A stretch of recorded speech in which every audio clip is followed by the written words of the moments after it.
Alhamdulillahi Rabbil Alameen, Assalatu Wassalamu ala Khatimin Nabiyyin wa ala alihi wa sahbihi ajma'in, amma ba'd. Fa'auzu billahi minash shaitanir rajim, bismillahir rahmanir rahim. Qala Allah ta'ala fi Surah Al-Maeda, يا أيها الذين آمنوا لا تتخذوا الذين اتخذوا دينكم هزوا ولعبا من الذين أوتوا الكتاب من قبلكم والكفار أولياء واتقوا الله إن كنتم مؤمنين. Translation: O you believers, do not take them as your friends who ridicule your religion as joke or mockery, whether they are from those given the scripture before you or from the disbelievers, and fear Allah to be pious if you are indeed true believers.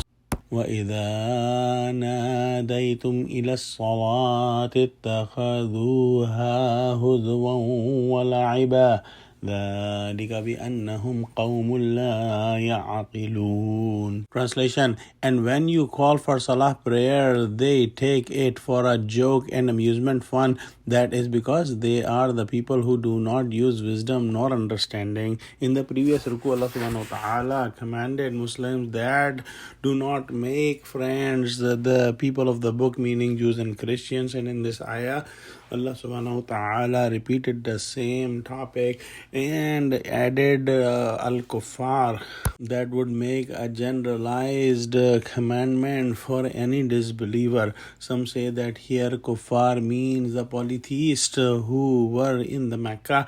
Others say that it includes all the disbelievers and include the mulhideen, the hypocrites, the murtadeen. All kind of disbelievers are included in this group. The reasons of not making them true friends is their enmity towards Islam, their rejection of Prophet Muhammad sallallahu alaihi wasallam and Quran, and their disbelief because they do not believe in Allah subhanahu wa ta'ala, who is the creator of everyone and who will we be returned to.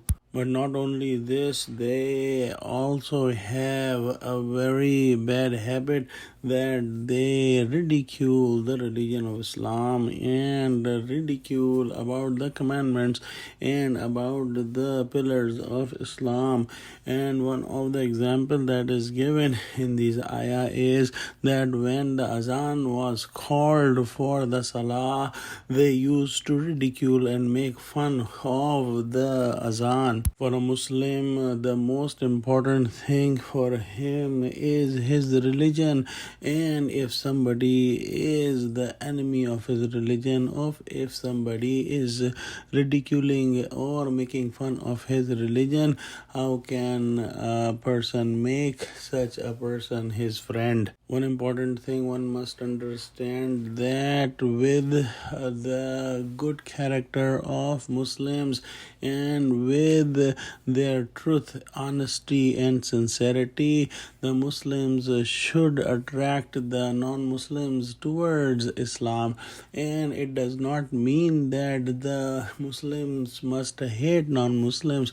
Muslims should care about non-Muslims and try to call them towards the truth, towards Allah subhanahu wa ta'ala, towards the justice and towards the good deeds. And that is something Prophet Muhammad sallallahu alaihi wasallam and Sahaba Karam did. These ayahs in no sense are commanding to hate non-Muslims. Muslims should live very peacefully with non-Muslims by calling them towards their religion of truth. Let's pray that Allah subhanahu wa ta'ala give us true understanding of Islam and Quran. Ameen. Wa akhiru da'wana alhamdulillahi rabbil alameen. Wassalamu alaikum wa rahmatullahi wa barakatuhu.